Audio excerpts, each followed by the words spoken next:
Welcome to the Freshman Foundation Podcast, helping you make the jump from high school athletics to the collegiate level and beyond, with your host, Michael Huber. Hey everyone, it's Mike Huber, founder and CEO of the Freshman Foundation and certified mental performance consultant. The Freshman Foundation Podcast is preparing young athletes and families for every next step in their athletic journey. If you're enjoying the podcast, then please subscribe, leave a 5-star review, and share with a friend. You can find the podcast on Apple Podcasts, Spotify, Amazon Music, or wherever you get your podcasts. Thank you for listening to the Freshman Foundation. How is Anna Hennings impacting athletes in her second act as a mental performance coach? In my early 40s, I had what some might call a midlife crisis. I decided that I wanted to impact the lives of young athletes as a sports psychology professional. Pursuing a career change at this point in my life created a lot of uncertainty about my future. However, placing my faith in the process for pursuing a life of purpose paid off. My guest in this episode, Anna Hennings, has a very similar story. Anna is a certified mental performance consultant and private practitioner who focuses on working with volleyball players. She pursued a second career in sports psychology to also live a life of purpose. In episode 54, Anna shares about her path to mental performance coaching and her experiences working with young athletes. I'm excited for this conversation. Let's build your foundation with Anna Hennings. Anna, hi, how are you? I'm doing great. How you doing, Mike? It's great to see you.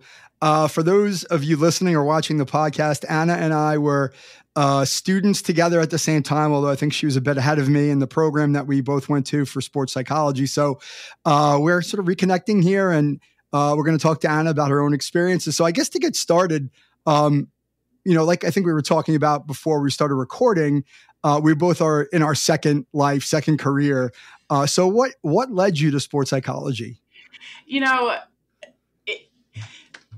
My first career was in marketing communications. So I worked for a lot of retailers in the San Francisco Bay Area, writing product copy, editing product copy. If you ever received one of those mega catalogs in the mail from Restoration Hardware, I used to proofread those. And I hit this point where I really just wanted to do more work with people. I felt like I wasn't making the impact in the world I wanted to. And so I just went on this journey to rediscover what it was that I wanted to do with my career, with my life. I didn't think it was writing about products anymore. I'd always had this interest in psychology. My mom is a therapist. My stepdad is in IO psychology, to call him a therapist for companies. And so I saw these different worlds and different options in the how to apply an interest in psychology, but I didn't really want to do either of those. And so I just kept digging and digging and digging and realized that sports psychology was a field. And as a former athlete, it's like, hold on, we can work with just athletes? Like, sign me up. This is it. It was just this light bulb moment after quite a while of digging and researching and thinking and reflecting, and then just stumbling upon it and being like, this is it. This is what I want to do. Yeah. And it's interesting because and I don't know that I knew that coming into this conversation. And I think that our backgrounds are really similar because I did the same thing. I sort of got to this point in my career where it was like, I don't want to do this anymore. Like, I'm not satisfied, but it was like, what do I want to do when I grow up? And after doing the research and the work, it was like this confluence of, I want to help people, but I would love to help them in the sport context versus maybe being something like a therapist or a psychologist, clinical psychologist. So it's great that we have that commonality. So, so tell me about the process of deciding to go back to school and what that was like to go back to school after having been working for, 10 years. It was certainly a leap. Going from working 9 to 5, working in the city. I worked in San Francisco for many years. it was a big transition to being a student again. But at the same time, I think I was so ready. I was so invested in what we were studying in that program that I just dove right in and loved it. I put everything behind being a student of this new field and really learning as much as I could to support my future self. That honestly, I loved it. However big of a transition it actually was. Like, I did the program in person, which was a really big benefit, I think, for me, because I started to build this completely new community that I didn't have before going back to school. And so it was a fun transition, but definitely different than, working with marketing teams, working alongside executives, having a manager. It was a very different experience, but kind of a freeing one at that. For sure. And I had a very similar experience. I mean, I was out of school for almost 20 years when I went back, but it was like this amazing, like, just deep dive into doing the work. And, I think that it informs my work now as a sports psychology professional, in that it required this faith, right? This growth mindset, this process orientation of like, I don't know how long this is going to take. I don't know where the hell I'm going with this, but like, I'm just going to focus on what I can control now. So when I come out the other side, like, I'm in a position to do something that I want to do, even though I have no idea what it's going to look like. I mean, does that resonate? 100% resonates. And even I think going back to school as an adult, like, I think immediately within the first quarter was called the class mom. And I'm like, I'm not even that old, but it was kind of fun to walk into this situation with that life experience and to be able to, I don't know. I don't know if that's something you want to include or not. No, it was definitely I definitely resonate with what you're saying. It was this huge trust in the process, feeling a little bit like an outsider, because we're coming in after having been out of school for so long, having had this career already, feeling like, didn't I already make this choice? I have my degree. I had a career. What am I doing? But it absolutely was the right decision. Yeah. And I agree with that. It was absolutely the right decision for me too. So I never have a regret about it. And I guess, to give people who are listening a little bit of background. So the way it worked for us was we had basically a year of classes. And then after a year of doing our sort of, typical vanilla course requirements, we had to move into field work or internships. And we started to do the work under supervision and starting to apply what we've learned. And so, thinking about that sort of just came to me, like, what was it like for you to go through your field work or your internships? Like, how did you feel? Like, what were the things that challenged you when you first started to, like, be on your own? Oh, I have to admit, I loved it. I loved it. Again, it was this deep sense of, oh, this is what I'm supposed to be doing. This is the work that I want to be. So that continuously reinforced throughout the course of the internship process. I think one of the hardest things was being totally new and bad at something again. It was that complete trust in the process that was sometimes very hard, and realizing, like, I don't know how to do this and I need some help to figure it out. It was really humbling.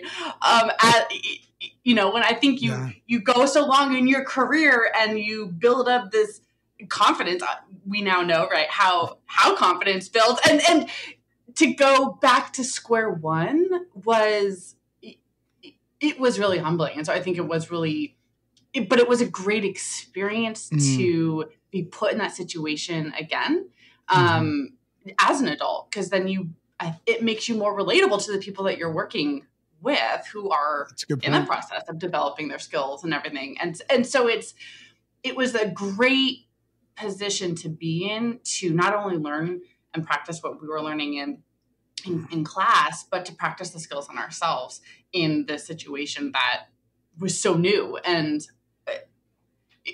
you're learning so much on the fly and you have to fail so much. It was hard, but I think that makes us, or at least it made me feel more equipped to help my athletes now through their bouts of failure and trusting the process and all that. Absolutely. Yeah. And I think the word that comes to mind for me is gratitude. I mean, sort of the appreciation for the fact that after, all these years of not having been in school and like just sort of going through the motions, that's the way I felt in my work, to have the chance to go through and like really struggle, in that learning process, and really appreciate that I'm sort of going from square, zero from the very, very bottom, the very bottom of the barrel where I know nothing, to actually like going through this transformation from that to, hey, I'm now a qualified professional. I have a master's degree, and then ultimately sitting for our CMPC, certified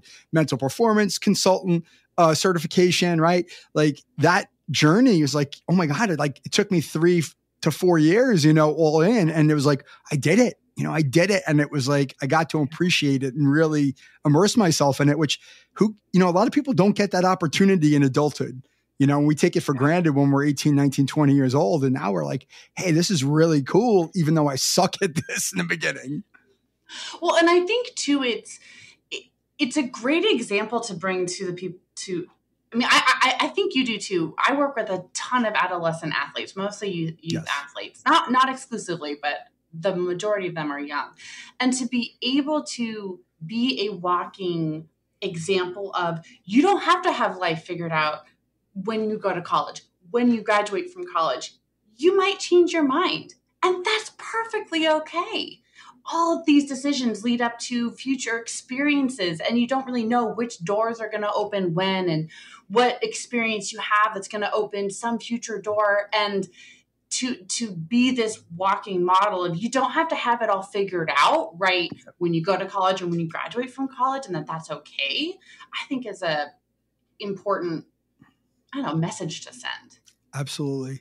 Yeah. It's interesting. I literally just got a message in the last 3 or 4 days from a client of mine. I haven't seen him probably in a few months, but we worked together through the summer, and, he's a high school athlete, and the weight, the pressure of what he was going through athletically was really challenging him. And so much so that he decided to step away from his sport.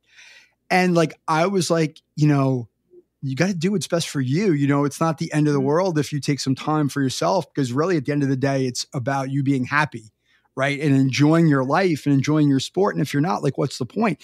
And he came back to me just recently and said the ability to step away and really taking from the conversations that we had, I'm moving back toward it in a better way. And I feel good about it. And I was like, yeah, I think there is something to be said for our experience, in walking away from something that we had literally invested in for tens of years in terms of our education, and starting from the bottom and building up a career and getting to a point where you're probably making some decent money. And now you're stepping away from that and going back to nothing.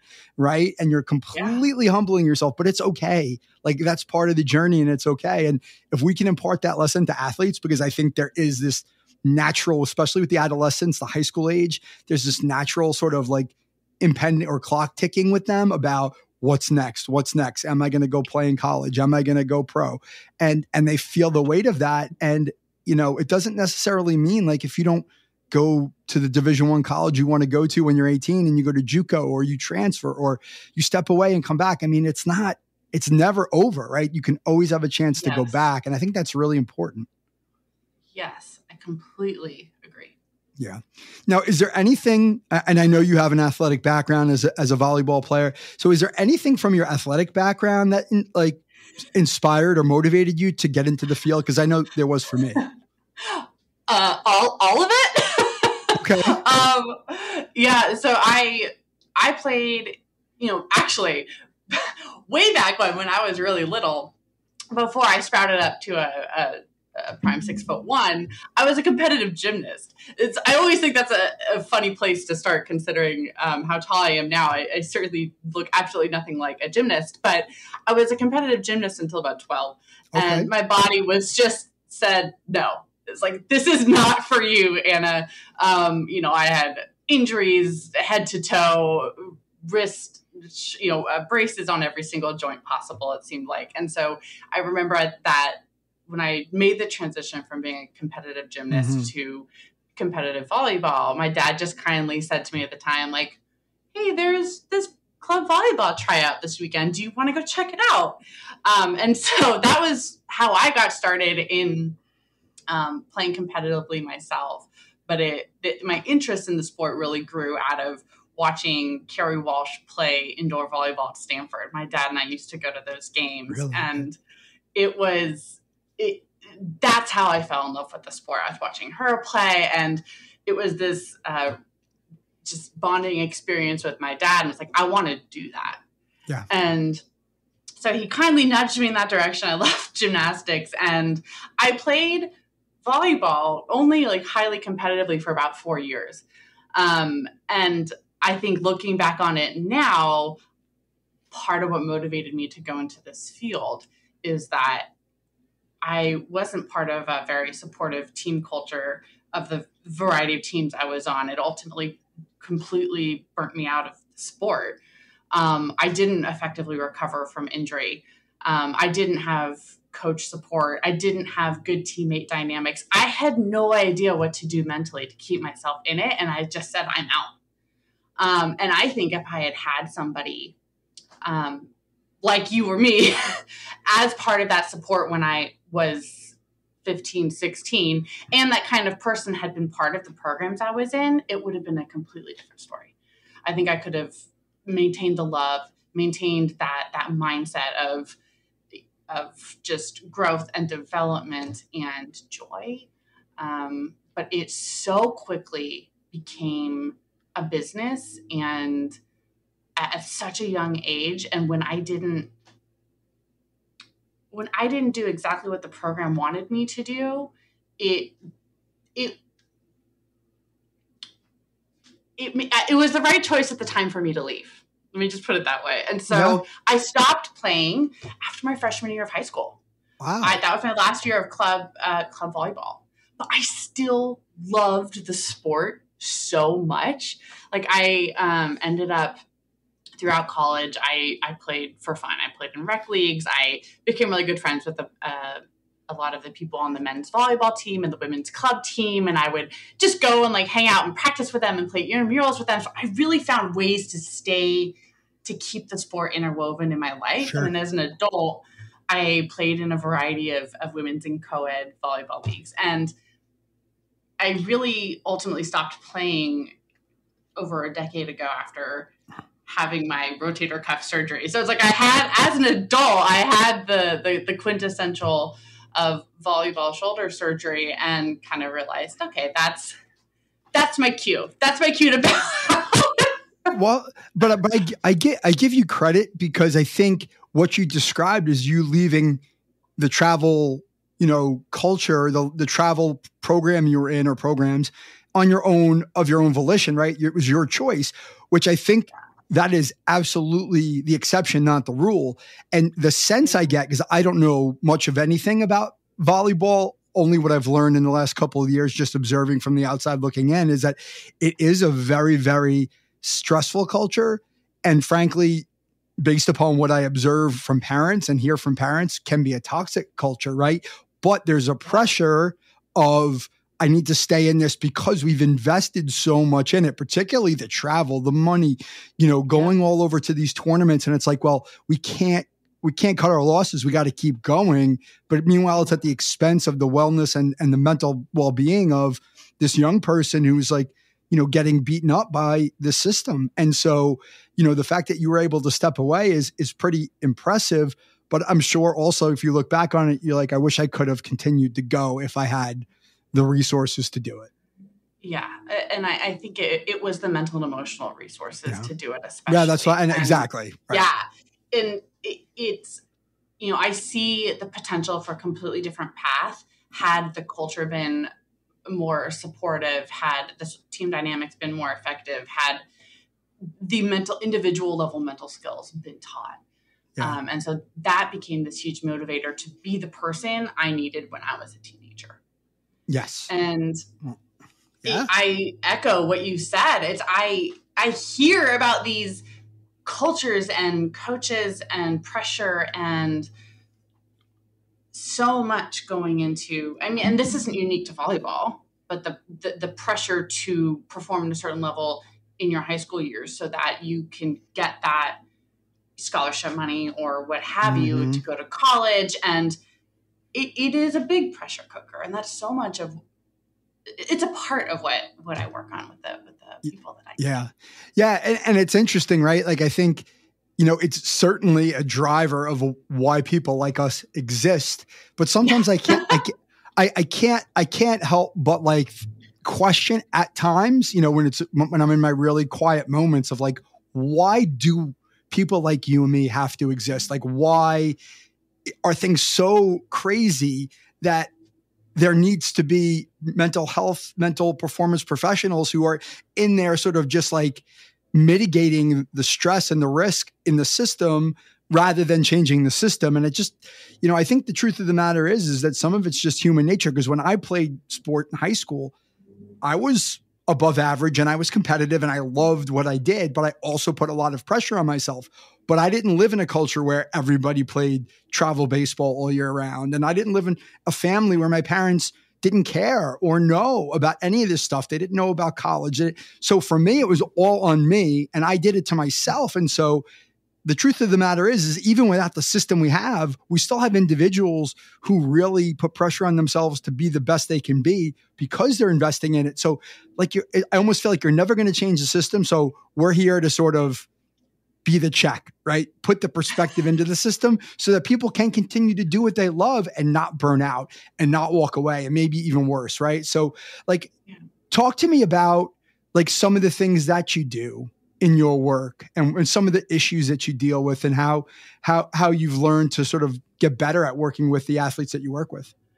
Yeah, that's a doozy of a question. I'll start by saying that, a bulk of the work that I do is with indoor volleyball athletes and beach volleyball athletes. However, they're very different sports and they have a pretty different sport culture.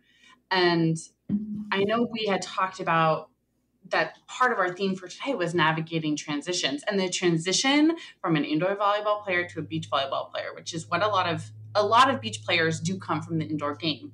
That is a very, I don't want to say intense transition, but the sport cultures are very different.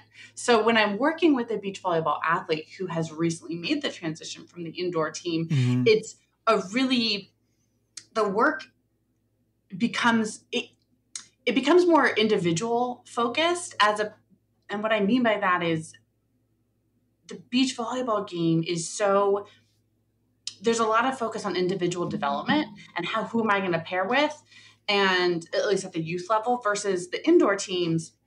Indoor volleyball is much more of a team and like collective focus and focus on external. I see a lot of my athletes wanting external validation. They feel like they have to prove themselves to coaches. They feel like they have to prove themselves to their teammates. They don't want to let their teammates down.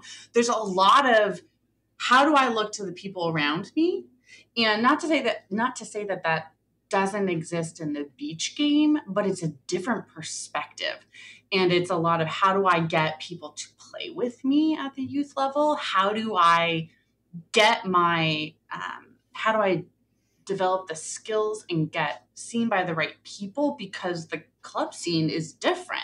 You're not on a team that you travel with all the time. So it's, it really depends on where the athlete is in their, in their sporting career and what their goals are. But a lot of it is navigating that sense of external validation and shifting their perspective to be more internal and to be able to validate themselves, to be able to see for themselves, how am I building and growing and developing confidence, regardless of what people say, regardless of what college coaches think, do I feel good about me? So is it, now this is me trying to understand, is it a matter of people leaving the indoor game completely and moving and shifting to focus on the beach game, or are they sort of rotating between the two in season? It's both. It's both. I have a couple clients who have gone completely, they started indoor. They didn't like the culture of the programs they were a part of, and went to the beach game and have thrived. And I have some clients who do both. They have their indoor programs. They have high school, they have their indoor club, and then the beach season, comes at the end. It's more of a spring sport. So they kind of go all the year round with all different, with both. And so it ultimately depends on, it certainly depends on the athlete. And a lot of times you'll see beach being used as cross training for indoor athletes and just a way to stay engaged and work year round. Yeah. I don't think you have to be an expert to understand that the differences between the games are very different, just in terms of like the surface you're playing on, the muscles that you're using, the space, and the cooperation, right? You have more people in an indoor game. You only have 2 in beach, right? You're jumping, all this stuff. And so I would imagine it could be a really great advantage to do both. But I also could see how people would specialize in one because they feel like, hey, I need to only focus on one to get better. If I do this, it's going to be a waste of my time. Some of that I would imagine, and just based on what I know, is that, like, I think people have those fears about, what's going to allow me to be the best, right? And that's a relative term. Yeah. And do I want to lose a momentum, or do I want to get away from playing indoor because I'm going to, lose momentum, or a coach is not going to be happy, or whatever, right? Like I would imagine like you're helping with some of your athletes with those decisions about what's best for them, and validating it, or helping them think through that process. 100%. I always tell my parents this, my athletes' parents this when we meet, but also the athletes themselves, talking about the future. I love those discussions because it's just an authentic conversation. You get them to reflect on what's important to them, because I feel like athletes these days, especially the kiddos, you get input from so many different sources, right? You've got a lot of them they've got strength and conditioning coaches. They have multiple coaches on their team. They've got their parents, they've got their teammates, like what their peers are doing. And so I always like to open up to give them time during our session to just let it all sink in and be like, what do you want? Like, so let's say you're talking to these different D1 coaches, and like, do you want to spend 4 years in that particular location? Like, let's put aside the characteristics of it's like think about the decision from all these different angles, and to just give them the time to reflect on, what do I want? Because I think sometimes they don't always have that space. And I think it's just to create that space that we do, just think about like what's important to you. Yeah. I mean, I think you just nailed something that is probably one of the most important things that I talk about with athletes is, to say it another way. And I will frame it for this way for the athlete is like, why are you doing this?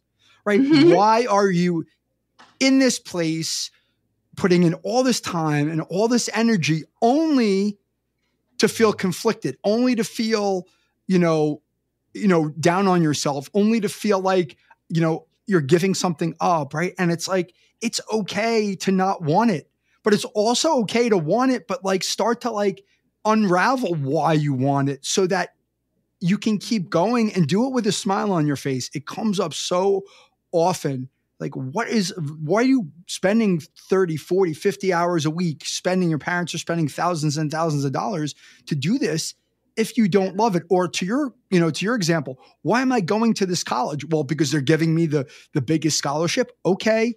Obviously that's a factor for a lot of families, but now you have to live in this place for 4 years. Now you have to play for this coach.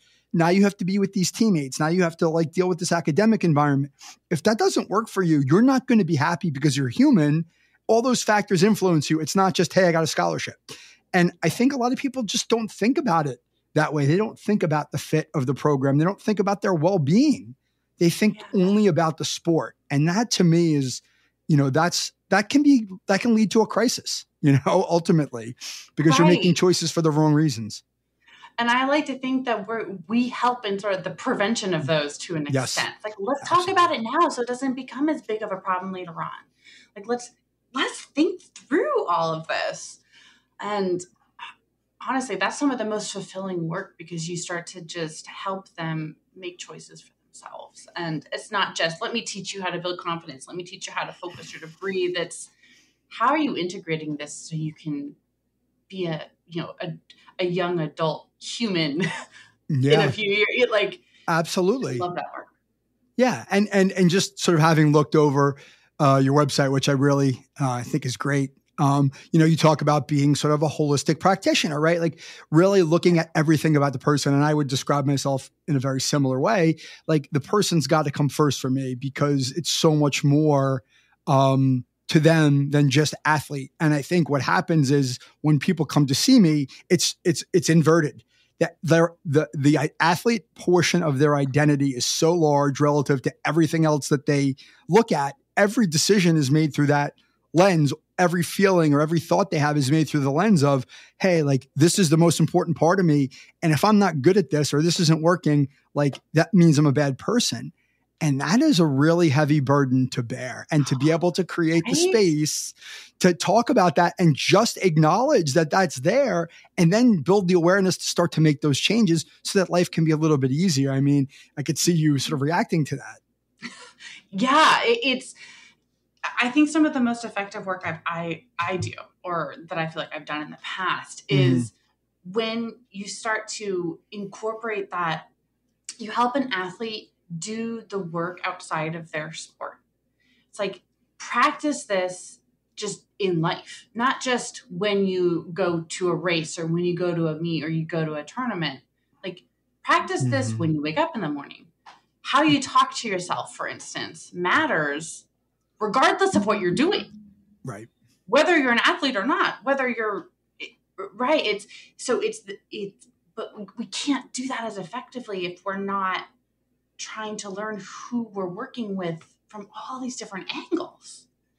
And I think that's the most important work, is when you start to get them or help them realize that they can help themselves in all these areas of their life. Yeah.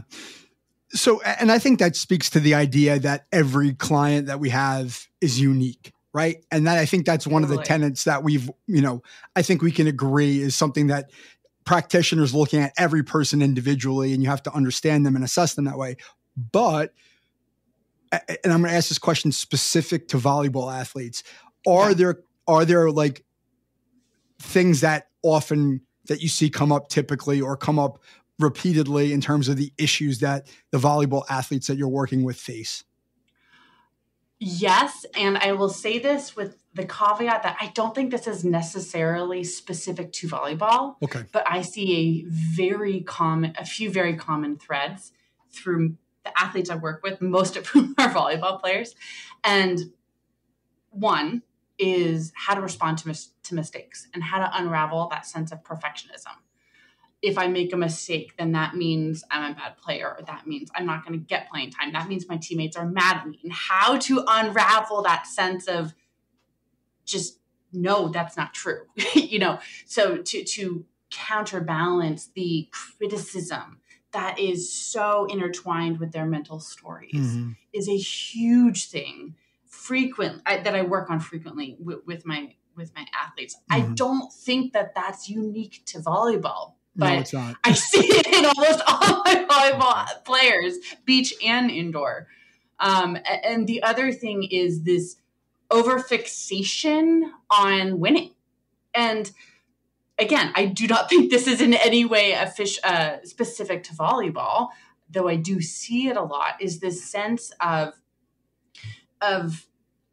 being afraid to lose and how that affects how they play when they are down a few points, or if they walk into a game thinking this team's really good, we can't beat them. Oh my goodness. It's my least favorite. It is the most confounding thing to me. And I see this as a parent. I see it as a mental performance coach. I've seen it as a volunteer coach. that idea like, oh, these guys or these girls are really good. We're going to lose because we're not as good as them. And it's like, we didn't even play the game yet. 1, 2, you can only control what you do. So who cares who's on the other side? Just go play. And it seems so intuitive, but it's something that comes up so much. Yes. And I actually had a person tell me once, Anna, you're not competitive enough. You're telling me not to think about winning. And I'm like, okay, I obviously need to shift how I talk about this because I didn't sell it right to that one person. But ultimately it's this sense of whether the game is 0-0 or 23-24 and it's the match winning point, you need to be focused just on the same. Right. It's like you're still in one moment. You need to do your best for that moment. Right. Don't look at the score. And I just remember an athlete told me, Anna, I have to look at the score. And I'm like, okay, this is a bigger conversation. But I love that you're talking about that because I think it's something that I've gone through as well. And the distinction that I've broke through on for me is I was always of the bias of winning and losing don't matter. And I realized this more as a parent than anything. Winning does matter to kids. The question now is not whether or not winning matters. It's why does it matter so much? And that to me leads to does it matter so much because that individual person, that kid really believes that it matters so much to them in their life? Or is it because they're trying to make somebody else happy or somebody else has told them that it's so important that you win that they've co-opted that, it's like they've adopted that thought and that feeling from somebody else. They feel like I can't let them down versus like, if I were to just lose, I would probably walk away and just go on living my life. But because this adult over here is telling me I need to win, and if I'm happy when I lose, then there's something wrong with me. Then all of a sudden it's different, right? 100%. That is such a good point, Mike. Just that sense of what is entwined with that sense of winning. Why? Yes. Like yes. Yeah. And I think, so the other thing I think I've realized as well is, and this is really more experiential from the last couple of years, working with athletes and across a variety of sports, whether it's baseball, soccer, basketball, individual sports, whatever. Like a lot of these clubs, now they're private, they're for profit, and the way they market their club is wins and losses. Therefore, if the club is not winning, then potentially they're losing money. So it becomes like we have to win because we need to win this tournament so that we can go stick it up on our website so more people will come to the club. And the people who run those clubs or coach those teams may not even realize that that's what they're doing, but they're creating this culture of it's a winner else, and the kids are wearing it. And a lot of kids are either quitting or they're leaving these programs. They're rotating around because you're not teaching them the right lessons. And unfortunately, we are then thrust into the equation of how do I teach or rewire, frankly, or reprogram the thinking so that they can go into this with perspective to say, hey, it's okay if you lose as long as you've done everything you can to win, right? Because there's only so much you can control. That's not an easy thing to do as a professional. Well, and especially not when you're working with athletes who are in a system that is saying it's not okay to lose. Right. Because they're starting to get these conflicting messages. Yes. And this sense, like what I've seen a lot of is how clubs advertise their college commits. Again, I'm working with a lot of youth athletes. And so I had several athletes this past fall who wanted to switch which club they played for, but they've been playing for this one club for many years. And so now they're thinking about switching, and they have to look at, well, am I going to get on the right team to get seen by the right college coaches to be recruited to the right? And they're not even in high school yet. Yeah. And they're looking at, well, if I go to this club, what colleges can I go to? And I guess there inherently isn't anything wrong with that. I I guess it just puts the pressure on so outcome thinking. Yes. So much outcome thinking, and not just, hey, are you going to enjoy your experience of getting better as an athlete playing for this person or playing for this club? Yeah. And there's a lot of comparison, and that's definitely something I see in social media because like we were talking about this before we started recording. For instance, a predominant number of my clients are New Jersey-based baseball players. Okay. In that world, if you're in social media paying attention, which I do now because I'm just curious about what goes on and I want to see, sort of what's happening, there's so much comparison.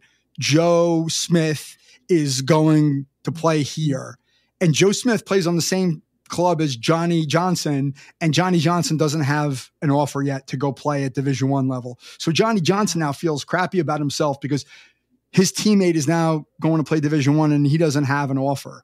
And does that mean he stinks, or does that mean that, he's not going to get it? Or does that mean like he's just not good enough? Like there's this whole world of like in your face public comparisons. And I have to imagine it's very similar in volleyball and even other sports. Totally. Yeah. Totally. Yeah. Yeah. So I want to ask you, because you have talked about parents and let's call it adults. Like, what do you see from the adults who are in that community that you operate in that is good and maybe is not so good? And like, how do you manage that as a professional? On one hand, I see so many adults who want to do the right thing. Mm-hmm. I would not be in this profession if there were not parents who wanted to give their kiddos all the resources possible for their own personal development. Mm-hmm. I think that is amazing.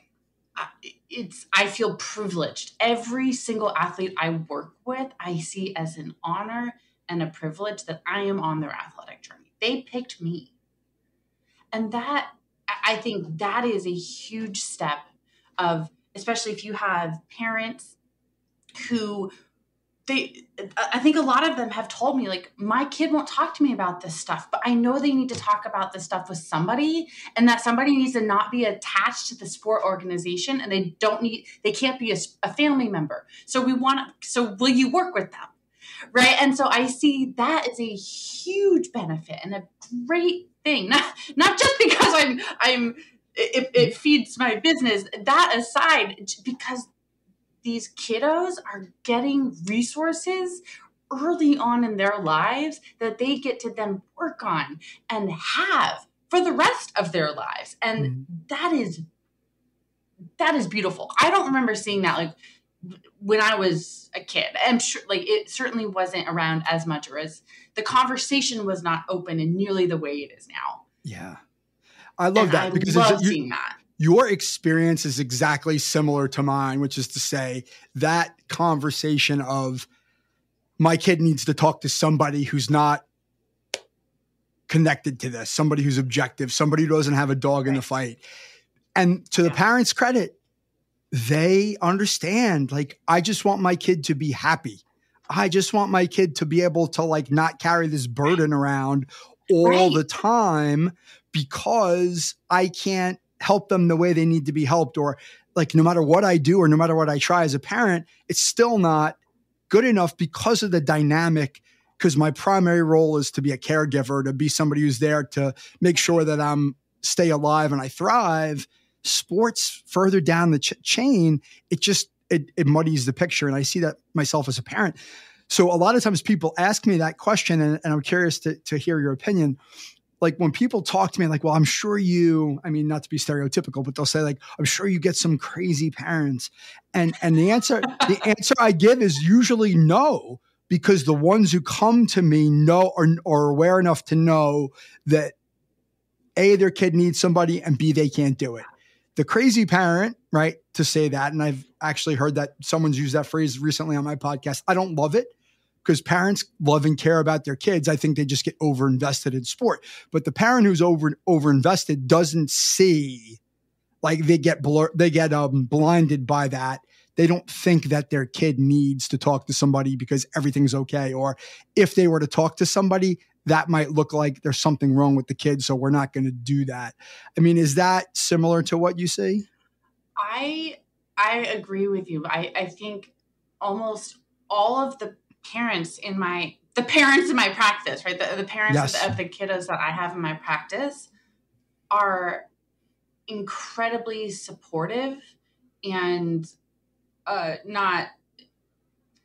they're supportive parents. They want the best for their kids, and they want what's best for their kids, not so that their kids can go get into a school, but so that their kids can feel good about what they're doing, whether that means they stay in the sport or leave. And so I wouldn't say I have any quote unquote crazy parents. And I don't like that term either. No. And I'm trying to think of a different way of putting it. Like the helicopter parent, I guess, is another way I've heard it.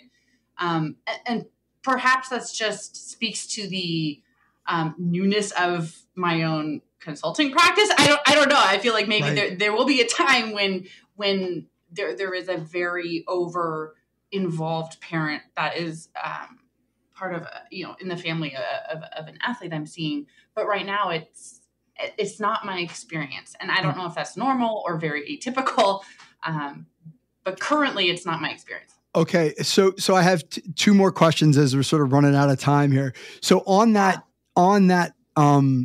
note, how do you involve parents in the process?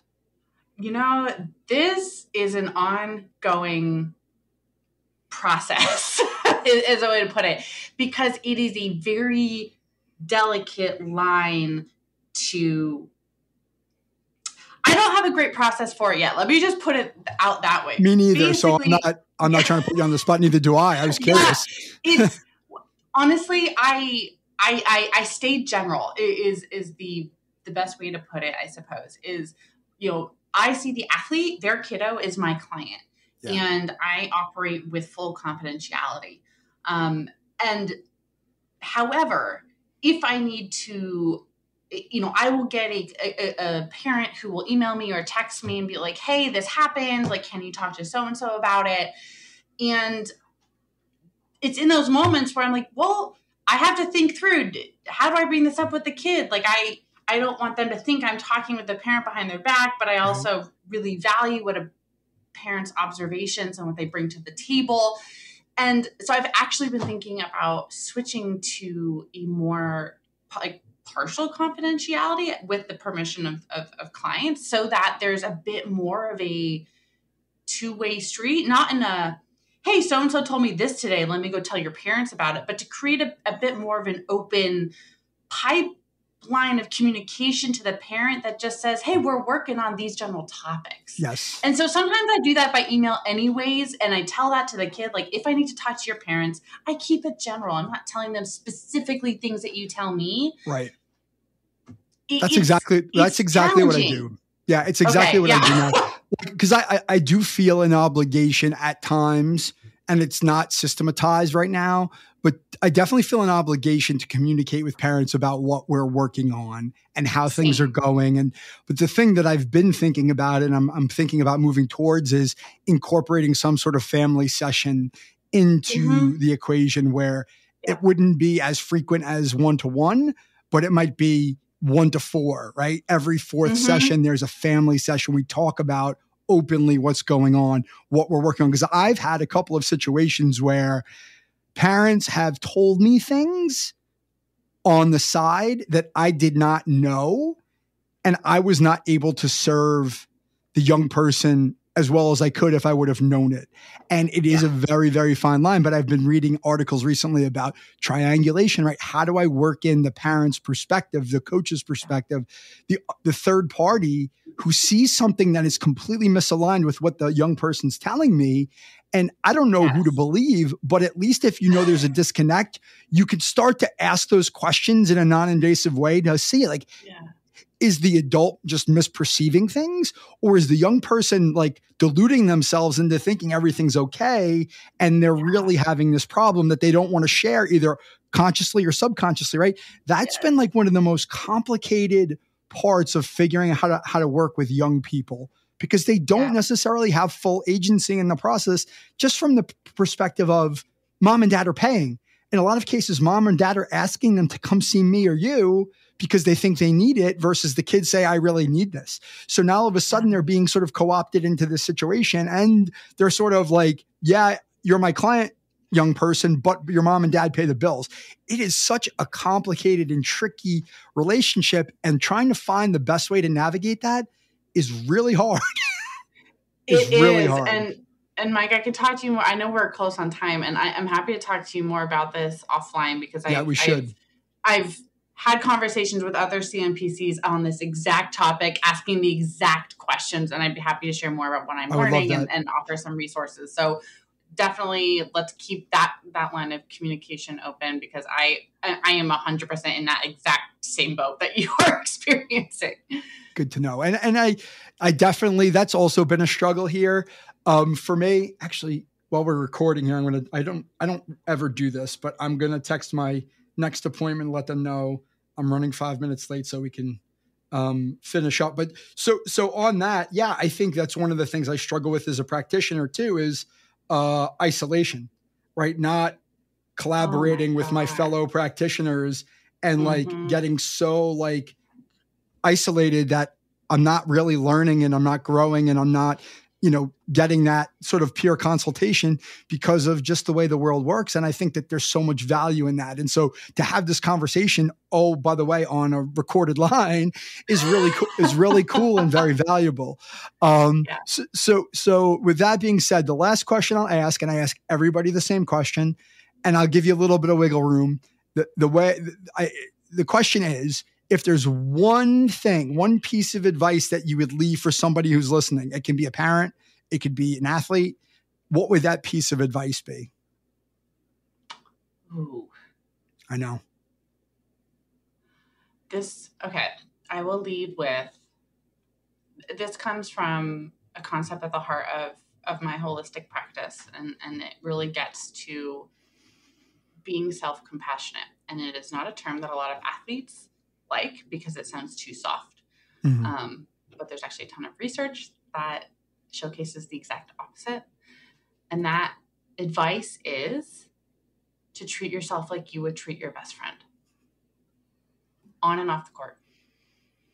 And I think that's geared a bit more toward an athlete perhaps than a parent, but treat yourself like you would treat your best friend. That goes to especially at how you would talk to yourself and how you would comfort and support yourself. Yeah. I love that. And the way I frame the question to my clients is, would you talk to a teammate the way that you talk to yourself? And invariably the answer is no. And I think, to go further, I think that applies to parents. As a parent, and knowing a lot of parents who are in the space of youth sports, they beat the crap out of themselves because they think they're not doing enough for their kid. And the truth of the matter is that you're doing more than enough. And sometimes it's up to your kid, or it's up to your coach, or it's up to some other force to help things move the way they're going to move. And you don't always have to think there's more you can do, because you're doing a lot. And I think it's a message that should resonate with parents as well. And I would say the same thing to them. So it's a great piece of advice, a great way to end. I know it's a hard question, but it was wonderful to speak to you. It was so good to see you. I'm glad Likewise, Mike. I'm glad you're doing well. I'm glad that you're out there fighting the fight like I am. And I think it's a great conversation for us to have. And hopefully we could do it again sometime soon. Yes. Thank you so much for having me. I feel honored, and it was great to see you and chat and to feel validated for some of the things that as another solo practitioner, it's like, oh yeah, we are. So to be continued, more conversations like this, please. It was very filling, and I appreciate you very much. Thank you. Same. I'll talk to you soon. Take care. Bye-bye. So, what's your biggest takeaway from my conversation with Anna Hennings? My biggest takeaway is that the mental skills that we teach to athletes are skills that they can use in all facets of life. We as mental performance coaches have the privilege to positively impact the lives of young people through our work. My conversation with Anna reinforces this fact. My suggestion to young athletes is to find joy in the process of growth and improvement. We often must find faith in the process when the outcomes are not exactly what we would like them to be. I want to thank Anna for her kind generosity and the wisdom she shared with the Freshman Foundation community. You can learn more about Anna by visiting her website at annahennings.com. To learn about how mental performance coaching can help your mind work for you rather than against you, visit michaelvhuber.com. Thank you for listening. We'll see you back soon for episode 55.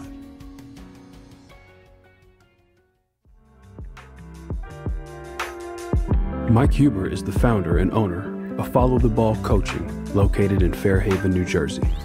He is a mental performance coach and business advisor dedicated to serving athletes just like you reach their full potential on and off the court. The Freshman Foundation is all about helping you get to the next level.